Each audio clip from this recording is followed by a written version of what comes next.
Recording now. So this is Money Matters, UL session number 5. This is a program sponsored by the UL system. It's not sponsored, it's owned. And we started this 2 or 3 weeks ago, and we've done a variety of topics. This summer, we're doing 15 sessions. And the key is that we're trying to be really focused. And as I was preparing for this session, I realized we did a horrible job of being focused in this session. This topic is everything. This topic is everything that financial planning is about, making finances work for the whole family. So in trying to create a 40-minute conversation, I started with about a 10-hour conversation and tried to narrow it down. What that means is I've got select topics, select points, tips, ideas, but they may not be at all what you're looking for. And if they aren't, then feel free to ask questions, feel free to contact me directly, and we can get into your specific question situations as necessary. Brian Bolton, Professor of Finance at UL Lafayette. I'm also the content expert for the UL system for this year. We have the system, the 9-university system. We've identified 5 areas of emphasis, and we have 5 content experts from, it turns out, 4 different universities. We have 2 experts from Southeastern doing series like this, providing resources and programming to address each of those 5 areas of content. Financial literacy, that's me. Research and grants, mental health, online learning, and open access education are the other 4. Brian.bolton@louisiana.edu is my email. Feel free to use that. Feel free to ask me any questions about financial planning, finance in general. The website I have, business.louisiana.edu/financespersonal. It's a library or repository with presentations like this or other workshops I've done past few years, plus a couple of books, 3 books on financial planning. You're welcome to download anything and everything from there. You're certainly obviously welcome to follow up with me as much as you wish. This is our 15 session schedule for the summer. We've got 4 behind us. Here we are at the top right, making finances work for the whole family. We'll pick up, go in different directions, different focus topics for the next 6 or 8 weeks as we get through the summer. All sessions will be at noon, except for July 18th and 19th. They'll be at 3 p.m. and different registration for each. So be sure, if you want to attend others, not to assume this registration covers you. And as I said, as I was preparing for this, making finances work for the whole family is it's what financial planning is all about. It's just an enormous topic. And as I think, to our credit, as we were building this series, we've got 5 other sessions that are really about the family. The next week, we've got 2 specifically focused on sending loved ones off to college and the financial aspects of that. And then kind of the other end of the time or life cycle, caring for adult dependents. We'll touch maybe on both of those issues today, not go into too much detail. And then for me, there are 3 other topics in the schedule that are really about kind of the family. And we'll talk about kind of what distinguishes the family or family planning in just a second.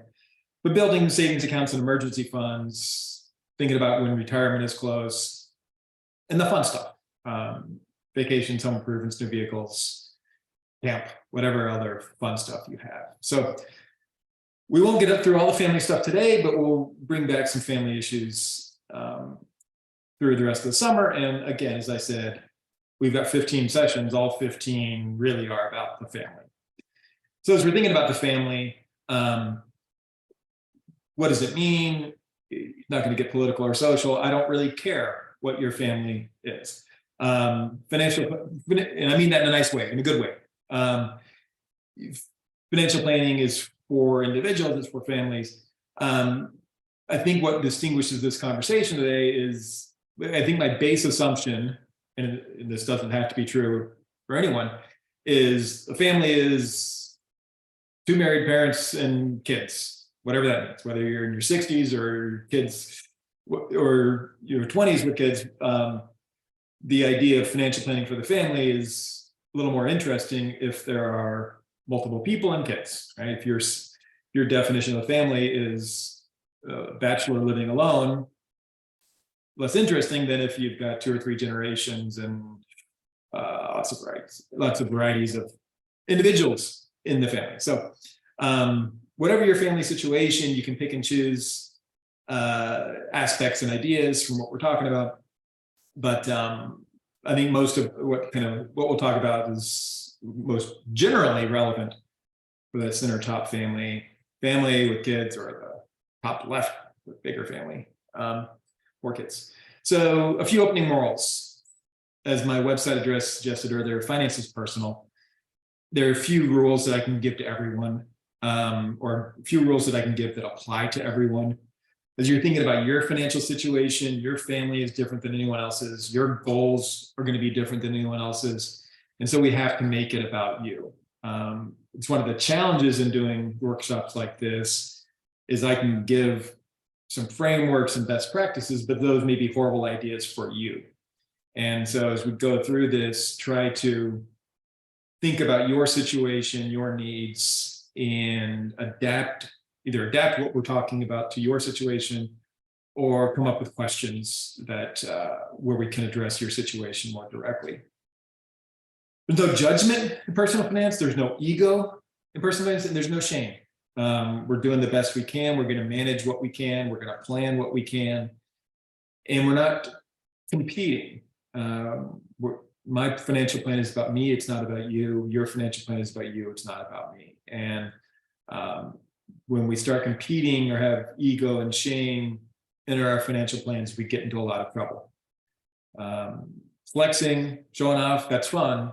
When I talk to my 20-year-olds in class, flexing is fun, but being broke isn't. And so you have to find that balance. And so make it about you, make it about your goals. And as we go through this, you'll see my bias from a family perspective. Generally believe that financial transparency is a good thing. As parents, if you are a parent, you'll make lots of decisions about how transparent to be with your children at different phases, right? You may not tell them what your income is or how much debt you have or whatever. And I totally understand. But in many aspects, transparency can be a good thing, right? For example, your 10 or 12-year-old children are thinking about college. They need to know whether the Ivy League is an option, or at a certain point, they're going to want to know if the Ivy League is an option, or one of the 9 universities of the UL system or community college, or how they're going to pay for it with scholarships or grants or cash or whatever. And so certain amount of financial transparency is a good thing in financial planning. And as a financial planner, for me, it's imperative. I need financial transparency from my clients to really be able to make an appropriate plan. And then you can obviously use your own discretion about how much financial transparency to have within and among the family members. So let's start with 4 frequently asked questions. And then we'll get to some other ideas. When should we begin talking to our children about money and finances? Again, my bias is towards transparency. As soon or as early as you're comfortable. And 5-year-old children may not care or whatever, but 15-year-old children, they know what you're doing and they see what you're doing, and they're going to internalize and think about it. And so, research has shown, young children observe and think about everything. They notice your behavior. They notice your financial behavior. And at a certain point, if you can talk to them about it, then you can kind of build habits and frameworks and confidence. I'm going to use the word agency a fair bit through today. And, as parents, we want to build agency and independence within our children. And so getting them prepared for realizing that when they're in their 20s, their behavior and their attitudes are going to be based on what they learned when they were 5, 6, 10. So they notice all your behavior, and at a certain point, it's probably appropriate and helpful to talk about it. Young children, maybe under 10, 12, you give them an allowance maybe for doing chores. If we can talk about kind of that connection between work and money and building those habits, and whether it's willpower or diligence or whatever we want, just having those conversations is helpful. Once children get to a certain age, maybe it's 5, 6, 7, maybe it's 10, 12, they're going to start having goals and dreams, whether that's college, whether that's houses, whether it's marriage. And most of our goals and dreams require money. And so when we're comfortable talking about the financial situation, not necessarily with numbers, but are we able to support an Ivy League education, or are we going to have to be more creative or thoughtful about what college looks like? Then having that conversation earlier can help the next few years, or achieving those goals and dreams, to be a partnership and not just something mom and dad provide, not just your job. And once we start talking about this, the children can begin mentally budgeting. And we don't want to discourage their dreams. We don't want to discourage them thinking about Ivy League or whatever, junior year abroad, traveling the world, whatever, gap years. But we also want to base it in reality and what potential options might really be. And so we can have 5 different scenarios, best case, worst case, whatever. But having that open line of communication can help them become partners in the planning. And then once children get to a certain age, certainly I think high school, they should have their own budgets, even if they're not working. 14-year-olds probably aren't working, but maybe they're mowing lawns, maybe they're babysitting, maybe they're, doing odd jobs here and there, kind of beyond allowance type stuff. And, you can either build in their budgets to the family budget or create their own budgets as simply as possible. And, again, this creates agency, creates, if not independence, some sense of self-sufficiency. And, research has shown this. In my day job as a professor, talking to students about personal finance, you see the students who are just, the 18, 19-year-olds who are thinking about money as independently thinking about money for the first time in their lives, and they struggle.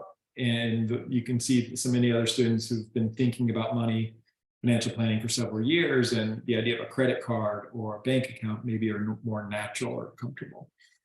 So when to talk as early as comfortable. When do we get bank accounts? Again, this is going to be a personal decision, but when you can get accounts as soon as they have a social security number. I'm a pretty big fan of getting the accounts sooner rather than later, just to have them, if nothing else. They're an option. They can be a very low cost or no cost option, whether it's a bank account. Talk about credit cards a little bit later.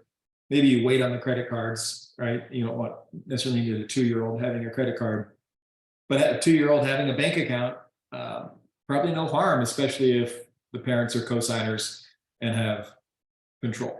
What it does is it builds not just agency, but a credit report or a financial history for the children. Bank account doesn't build a credit report, it builds a financial history that they can take to help build a credit report or get credit cards or whatever. So it creates options. Many accounts you don't have to put any money in. Sometimes you can put $5, $10, $20, and it allows them to either have ownership of the account or at least recognize that it's part of their maturing process. When they become independent, they'll probably want to have some borrowing potential. I see a lot of graduate students, 25, 30, 28 years old, who don't have credit scores because their parents have been providing all either cash or credit. And if you're 25 and 28 and you're about to graduate from graduate school, maybe you're about to get married, maybe you're about to thinking about buying a house, you need a credit score, right? Especially if your parents aren't going to continue.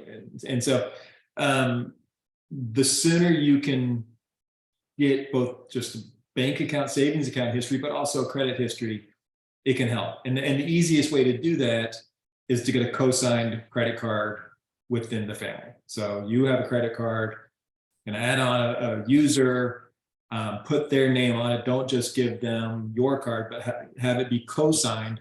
And when we have co-signed credit cards, both parties, whether it's mother and daughter or two strangers, relatives to non-family members, both parties, their independent credit reports move with the transactions, for better or for worse, right? So if your 13-year-old child defaults on the payment, it hurts your credit score too, in addition to theirs.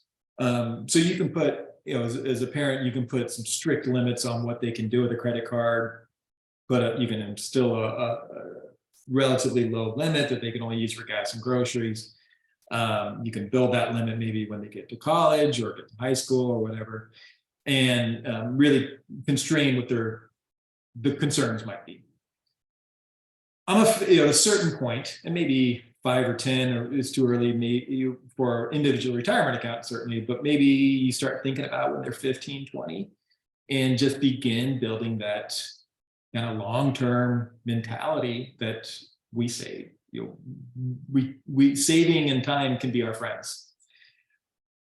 As soon as a 529 savings account, I'll mention Coverdell savings accounts in a little bit.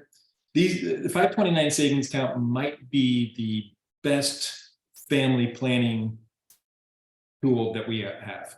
529 is a section in the IRS code that allows us to save for education purposes, and education is broadly defined. So it can be tuition or laptop or software for school. And we have lots of flexibility about what we put into the savings account. It's called the savings account. It's really an investment account because you can invest in the stock market, other assets, or you can leave it in essentially a savings account type with lower risk and lower returns. Any gains, any financial gains, financial returns we get within that account are tax-free.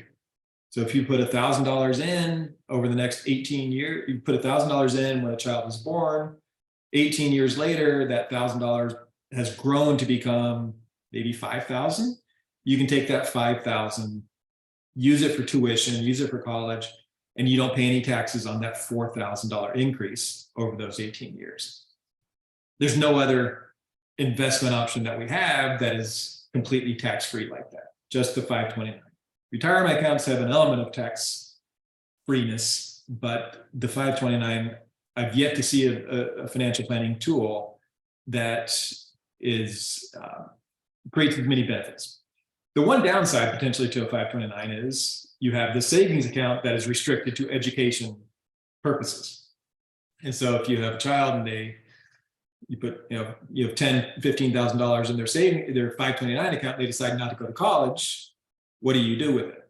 The nice thing about the 529s are, one, you can actually take the money out. You will pay taxes if you use it for non-education purposes, but that's the same you would for any other investment.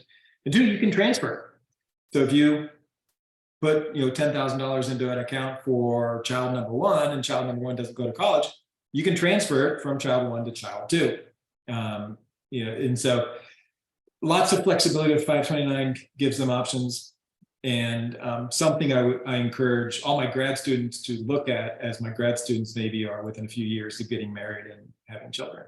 Something you can do as soon as your child is born and they have a social security number. You can actually do it before they're born. You can open a 529 in your own account with your own social, begin investing, begin growing, and then 2, 3, 5 years later, you have children, you can transfer into their name. So lots of cool flexibility with 529. And we hear the word trust. You might think of trust fund babies. You might think of oil trusts. You might think of lots of different types of trusts. And there are lots of different types of trusts, but they're not just for the super wealthy. What a trust is it's a protected pool of assets that if you contribute some of your assets. By assets, I mean cash or stuff. Could be a house, could be art, but cash. If you put cash into a trust, it stays there and you get to set the rules. You get to control who can take money out, who can use money for income, what the money is for, when the trust matures. So maybe it matures when children are 18 going to college, or 25 and ostensibly independent. And so, if you have, $2,000 that you want to dedicate to your children, you can put it into a trust. It'll be protected from death, or from trusts are handled outside of wills. protected from death, but handed outside of wills. And so they can be really creative, low cost. You can invest in anything within a trust, gain some returns, and really retain control and unique legal protection. But the control gives you the ability to set the rules about what the trust is. So again, they're not just for the super wealthy. They can be really effective tools to manage assets and control assets. There are also different types of trusts that the IRS allows for different purposes and has different rules. There's a special needs trust, and so your children or a family member with special needs. There are trusts that give kind of unique benefits for that beneficiary and unique flexibility, and to provide both recurring living expenses in addition to some ultimate, maturity benefit. So lots of different options. And if you think you have enough current assets that you could dedicate, that you want to earmark or dedicate and protect for future uses, trust can be a really effective way to do it. One side benefit of these kind of first two approaches to really being thoughtful about your children's financial habits and financial planning is it may help you realize where you can improve your own. And by being actively engaged and not necessarily making financial planning a family affair, but being proactive in how we talk to our children about money, it can kind of put some onus on us to improve our own habits. So to me, that's a nice benefit. Two more questions. Should we file taxes married, filing jointly, or separately? So now we're getting specific. And the answer, sadly, or whatever, is it depends. It's going to be different for each family, and it may be different for each year. If you're married and you filed married filing jointly this year, you can file married filing separately next year. You don't have to, once you declare one, you're not committed forever. It's year to year. And what I encourage everyone, and with much of the software now, the software will tell you where you benefit. You'll enter the information for both partners, spouses, and most software will tell you where you benefit. Some software is more rigid, and if you get you kind of get the bronze package instead of the platinum package, it may not be as creative as it could be. The software may not be as creative, may not search for options for you in the way that a human being would. So I encourage people to kind of do their own research, be strategic, do some math to see where your combined tax liability is the lowest. So you can change from year to year, but if you file separately, both spouses are not allowed to take the same deductions or credits. And credits and deductions, you may know, credits and deductions reduce your taxable income. We like reducing our taxable income because it reduces our taxes. So if you have, if you're eligible, either of you are eligible for, say, the earned income tax credit, you can't both take it on two separate tax returns. You get it on one or the other. And so a couple of potential strategies is filing separately so that the higher income spouse can claim all of the deductions and credits, which reduces their taxable income the most. And because they have higher income, their tax rate is probably higher. And so you get a higher benefit for those deductions and credits. If there's a big difference in your incomes, again, by filing individually, you might be able to get a bigger benefit, again, because one party can take all the credits and deductions. If your income is less than $14,000, you're individual, you probably want to file into separately, because $14,000 is the standard deduction for individuals, and you can apply that and basically have no tax liability for that individual and load up all the tax liability on the other. So if you're both super high income, then filing jointly is definitely going to be most likely going to be the way to go, because you don't get as big a benefit with deductions and credits. But it's going to be different. Every situation is going to be different. I gave a couple of examples. The IRS allows us to have tax preparation if our income is less than $73,000, regardless of how you file. So single people, $73,000, married filing jointly at $73,000. There's a lot of things like this that seem illogical in the tax code. And I don't know if they're being lazy or if they're trying to encourage or incentive other certain behaviors. But you'll see these things that don't make sense. You would think that married filing jointly would be allowed twice the income that, say, single or separately would. But in this case, it's not. Other cases, it's not. If you want to open an IRA, one of the requirements of having an IRA is earned income. If you don't have earned income, you cannot open an IRA. However, if you file married filing jointly and you do not have earned income, your spouse can file for you. So, or pardon me, your spouse can create an IRA for you. So there's reasons and benefits to do it either way, or different ways. Look into it, see what you're eligible for, see where you have the biggest bang for your buck, and then choose that, and then do it again next year. Get a lot of questions about head of household filing status. Many people consider themselves the head of household, and this filing status is generally the most favorable, lowest rates, biggest brackets, and so forth. It is not a description. So just because you consider yourself the head of the household, it does not mean the IRS agrees. It is a legal status, it's tax status, generally reserved for single parents who provide 50% of dependent care. If you qualify for that, then you get lower tax rates, bigger brackets, and it is generally, it's always going to be better than anything else. But just because you think you're head of household doesn't mean you're up. And finally, speaking of taxes, what are some tax benefits for families? There are lots. Each family can probably identify 3, 5, 10 different benefits that apply to them, but every family is going to be a little bit different. I'm old enough where I've grown up thinking that we get deductions for dependents, and the more dependents we have, the more deductions we get. That's gone. The old time historical, you get one deduction per dependent. So you have 7 dependents, you have 7 deductions. That's gone. That was eliminated in the 2017 Tax Cut Act, but there's still plenty of credits and deductions available. Instead of deductions, we have a child tax credit, possibly up to $2,000 credit for each child.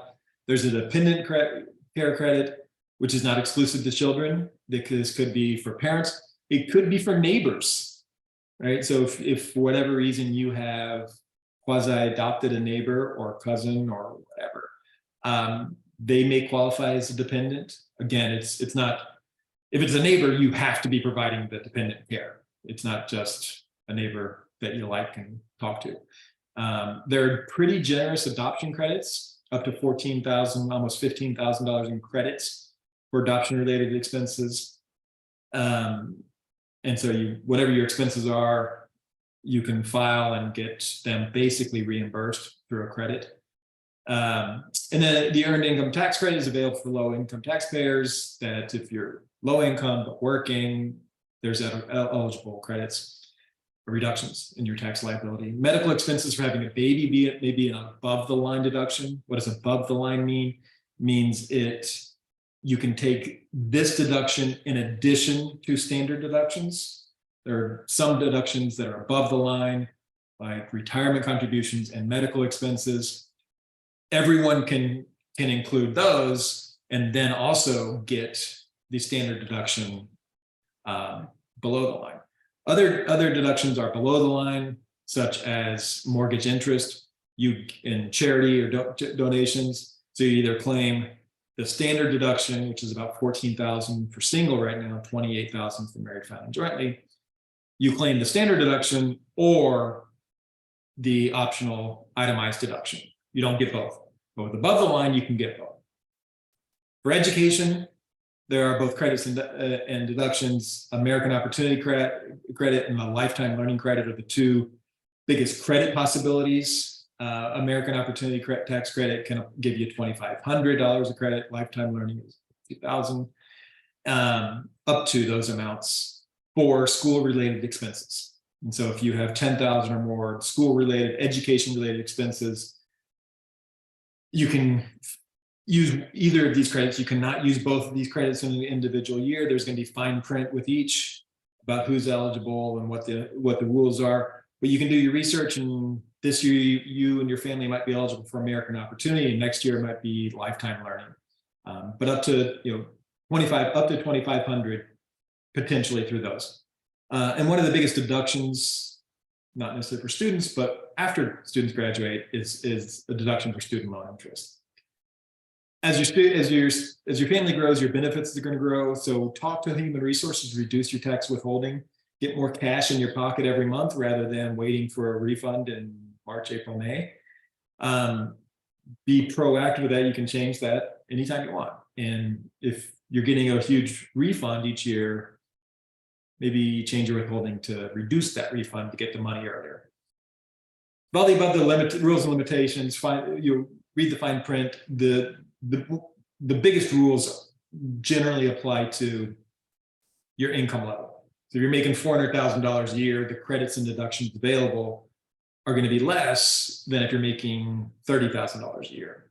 So read the fine print, read the rules. There are restrictions and so forth. I told you I was going to be horrible with time management today, and that's true. Trying to turn this into an 8-hour session, but we're not going to. Those are my 4 intro questions. When we think about financial planning, this is the diagram that I always use. We start with our values, dreams, and goals. What are those? Educational, career, family, personal, business, retirement, whatever your values, dreams, and goals are, we start there. That's where we want to get. We want to get to our values, dreams, and goals. We're starting with our current situation, whatever it is, financial, family, career, education. And then from there, we create a personal financial plan. We decide on investing, budgeting, debt management issues. Today, we're talking about the family, and obviously the family affects everything. It affects all of our decisions. It affects everything we're trying to do. The way that I like to think about kind of this personal financial planning is, let's create multiple financial plans. Let's create maybe one financial plan for the family and then one financial plan for each member, or maybe components of a financial plan for each member of the family at different phases. As parents, maybe there's going to be a lot of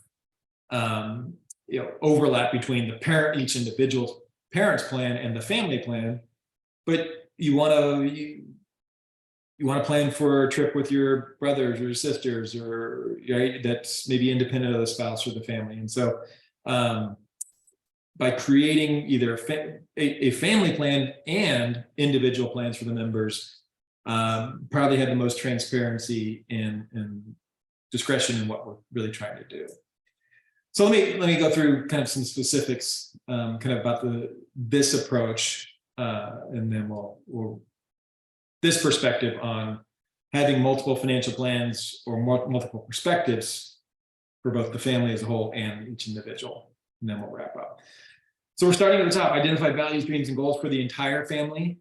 As parents, many of your dreams and goals are going to be about your children or for your children. And so you may be very natural then to transition from family goals to specific goals, but maybe buying a new house.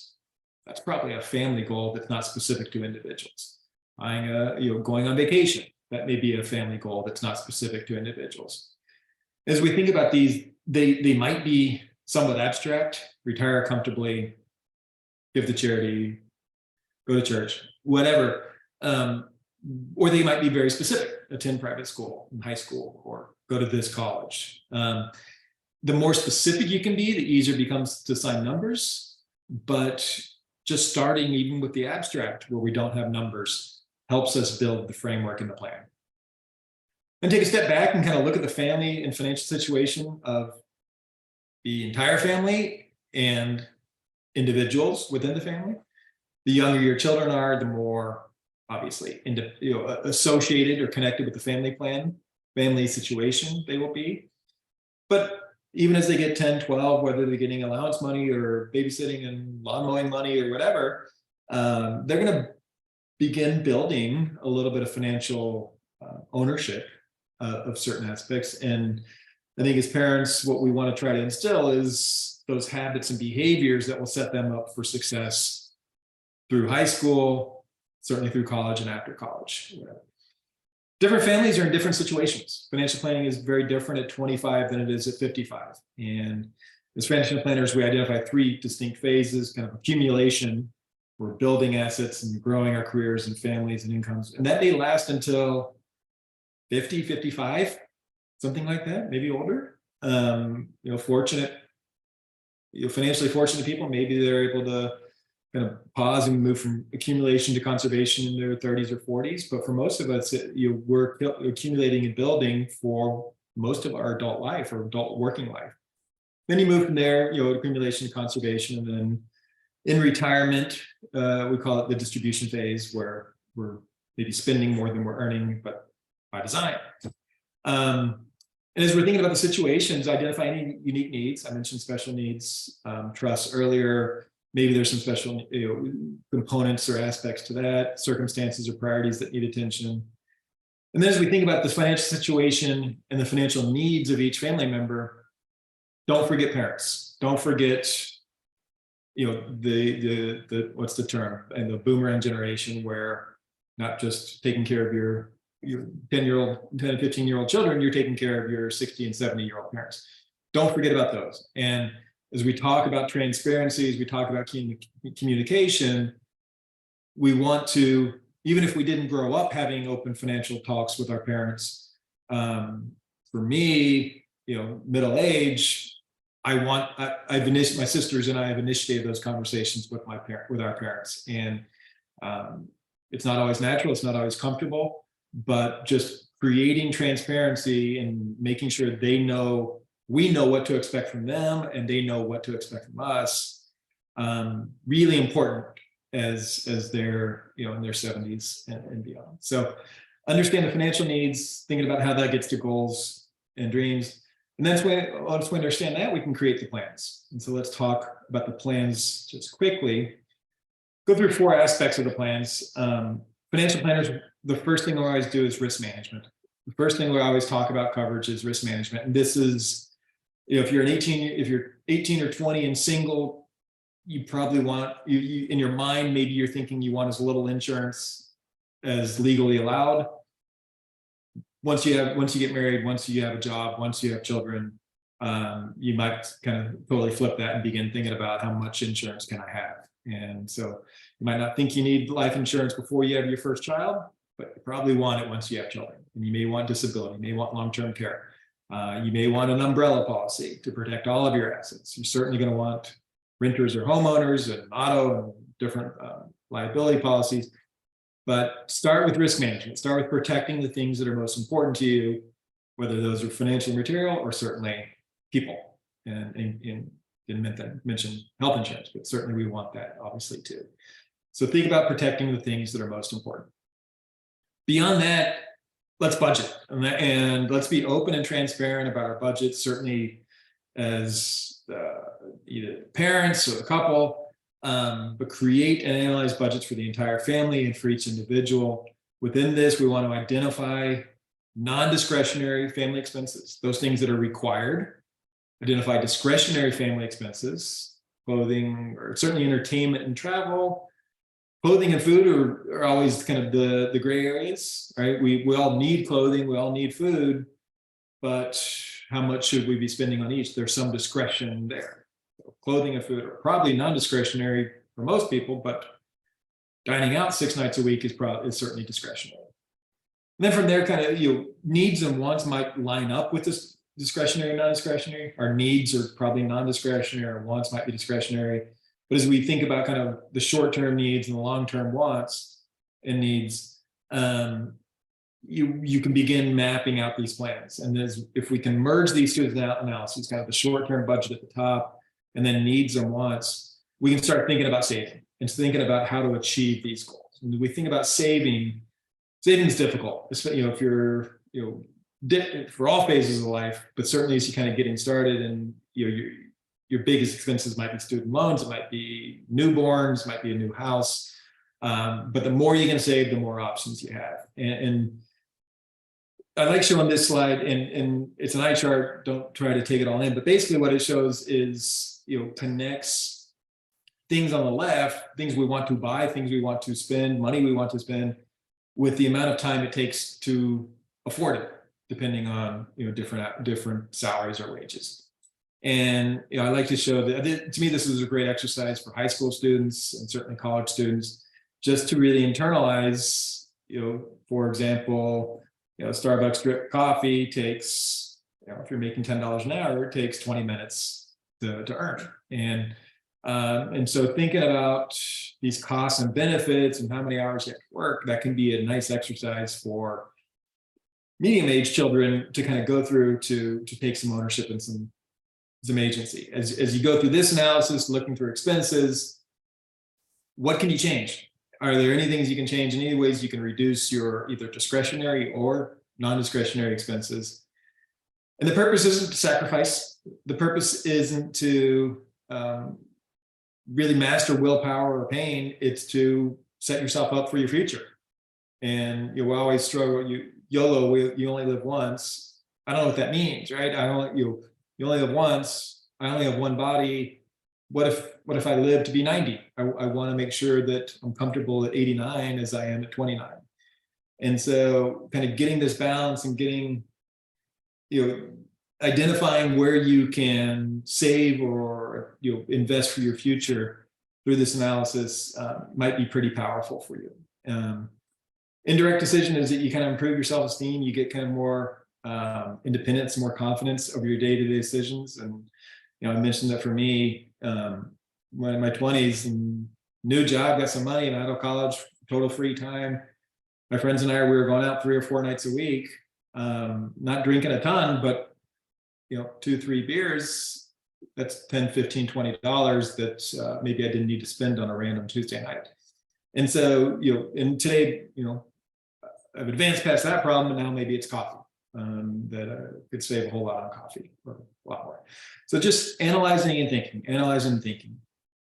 I'm going to skip through this. We'll return to this exercise, just the idea of setting up different savings accounts. We talked about this earlier, but different savings accounts for different purposes, because our minds are wacky. And if you have different accounts set up, you're more likely to focus each account on different goals. But I'll skip through this. We'll see this in a different session, in more detail in a different session. One of my favorite, I'm not a PowerPoint whiz, but this is one of my favorite graphics or exhibits. So we'll spend more time with that in a different session. As we're thinking about our family financial planning, think about what are we investing for. The 529 plan or the Coverdell Education Savings Plan. Coverdell 529 is generally used for college. Coverdell can be used for just about anything else. 529 is, again, the platinum. Coverdell has more restrictions. But you can set up different accounts for each member. You can set up retirement accounts for each. And I've talked to a number of families who make investment decisions a family affair. Teaching the kids, have a little family investment club. And, with my retirement plan, with our brokerage accounts, letting the children get involved in the decisions. And sometimes some kids will love this and think that they're Wall Street investors. Others will poo-poo it and not really be interested. That's fine, right? They all have different interests and different connections. But if you can, whatever investments you're doing, stock market or otherwise, if you can involve your kids, there's huge gains for them to learn. And I'm 99% sure it's not going to hurt your financial returns much, if at all, right? Your kids may not know anything about investing, but guess what? High-paid financial advisors don't know a whole lot about investing either. They know a lot about investing, but not what's going to succeed. And so we let our children make some picks. Maybe they'll outperform the hot shots on Wall Street. And I say maybe, many of our kids will. So get them involved. What are you investing for? Debt management might be a little trickier, right? You may not want your children to become involved in the family or business debt issues. You may not want to discourage them. You may not want to scare them. If you have, debt that's maybe out of control that you're really trying to fix, maybe you don't want them to see that as a burden. But on the other hand, you do want to kind of share it as a positive, share debt management as a positive, as an opportunity for them to take more control and to make sure they don't begin making mistakes when debt becomes an option for them. Debt is not free money, right? Debt is borrowed money today to do things we otherwise couldn't do, but we are borrowing on our future. And maybe the earlier we can get our children to understand that, the better off they'll be when they become independent. We talked about co-signing on credit cards, establishing credit history and responsibility. When you get to high school, begin thinking about student loans, involves children in those student loan applications and decisions. I see way too many seniors and graduate students who have no clue what they got into with their student loans. They have $50,000 loan balances and they don't know what their rate is or who their lender is or what it really means. If I ask them, is it subsidized, and they don't know, I hate that. That's not judgmentally, I hate it for them. And so getting your children involved early, they may not understand it when they're 16, 17, 18. You may not understand, I may not understand.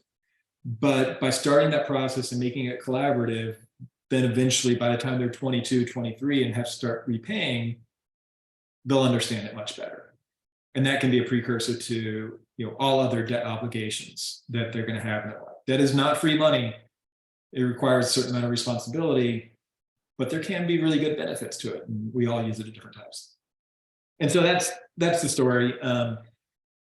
Create these values. You start with the values, dreams, identify where we are. Where we are is point A, values, dreams, and goals. That's point B. That's where we want to get. The financial plan will help us get there.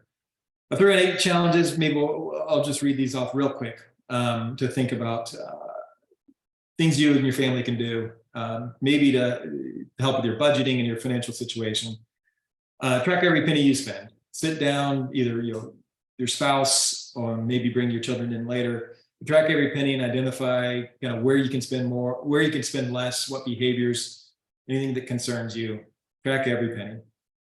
Save, pay yourself first, whether you're an individual or a family. Pay yourself first. Maybe it's 20% of your salary, maybe it's 25 or 25 bucks, whatever you can, and then begin saving for different goals. Make savings a game. Saving, we don't need savings to be punishment. We don't mean it to be punishment, but if you do a good job of saving, then reward yourself. Don't just save for the future. Save as a game. Reward yourself if you have a good month, or you have a good week, or a good semester, or whatever. For me, one of my values, one of my goals is each year I'm hoping to give a certain amount to charity. And for me, whenever I make certainly a large discretionary purchase, anything over $200, I'm immediately going to set aside a similar amount, half of that dollar amount, to give to charity. Don't donate it immediately, I donate it later in the year, but that's a saving thing that is rewarding for me. The purchasing of something gives me joy. The saving gives me purpose. The charity gives me fulfillment. And so, again, this is not designed, we don't save to punish ourselves, we save to create happiness. Check your credit score. As individuals, as families, if you have children, check their credit scores. See if they have credit scores, check them, stay on top of them to make sure there aren't any big surprises. We all have subscriptions we can cancel. Let's cancel. And as we have kids, the subscriptions multiply. And so if you can cancel some, and you probably can, you might not think it's a huge dollar amount, but $10 or $20 per subscription per month can really multiply over 12 months, or 2, 3, 4, 5 children over years and across multiple subscriptions. Even if the dollar amount savings isn't huge, the habits, the behavior, and the intentionality can be a great lesson for children. Here's one I got, one of my favorites, from a student who has 4 children, 4 teenage boys now. They started younger. They were younger when she started this. But every January, for her it was January, after the holidays, she would not go to the grocery store. She'd only go to the grocery store for perishables, fruits and milk, I guess. But she would empty the freezer and empty the pantry, and just, you spend 11 and a half months building up stuff and buying stuff on sale and building, stores. And then you get to the end of the year, you've got kind of overload. In January, she said, we're not going to the grocery store. And initially her boys hated it, but kind of 2 or 3 years later, it became kind of fun. And, by the 25th, you're making French toast and putting, Prego and ragu on it or whatever, but saves a ton of money. And her boys loved it eventually. And it can be a great tool or a great challenge. Related, this one's going to be really hard for most families, but stop dining out. Maybe one whole month, go a whole month without dining out each year. Maybe a whole month is ambitious. Maybe you start with a week or a weekend, Maybe you choose a day of the week. We're not dining out on this day. And when I say this, I'm also meaning not just for the family, but for the individuals. So mom and dad, if you have a habit of going to fast food from work, maybe you change that habit so your children see that your willpower, your sacrifice, or the family sacrifices are each individuals or as well. And then finally, maybe most importantly, setting goals. Set 5 financial goals for you, for the family, and for each child for the next year, the next 3 years, the next 5 years. Or pick your time horizons, pick your ideas. The idea is to constantly set our goals. What do we want to get? And as we're thinking about where we want to get, then we're going to internalize how we can get there. And just the more you think about it, you're developing habits and behaviors that'll help you succeed and get to your goals. Trying to get to happiness, we're trying to balance short-term and long-term pressures. Trying to balance family needs, financial needs, and pressures. And it's always a challenge. It's always going to be iterative. We set our goals, we analyze reality, we try to do something, the world changes, so we adjust. And we're constantly adjusting, certainly as parents and families. I love using quotes. A goal without a plan is just a dream. And for our family, we want our dreams to become reality. And making these plans and being not necessarily meticulous or rigid, but certainly rigorous with our thinking and trying to prepare our family, our children, our parents, siblings, for whatever shared future we have. A little bit of planning can give us enormous benefits to help us achieve and enjoy our values, our dreams, and our goals. That's it for today. Sorry it ran a little long. Next week, we're back for 2 more family financial sessions. We'll send our loved ones off to college on Tuesday, and then Wednesday, we'll talk about that boomerang aspect of what happens when your parents return or become a part of your financial planning. We'll dig deeper into those next week. I'm Brian Bolton, Brian.Bolton of Louisiana. Contact me if you want. I'm going to stop recording now.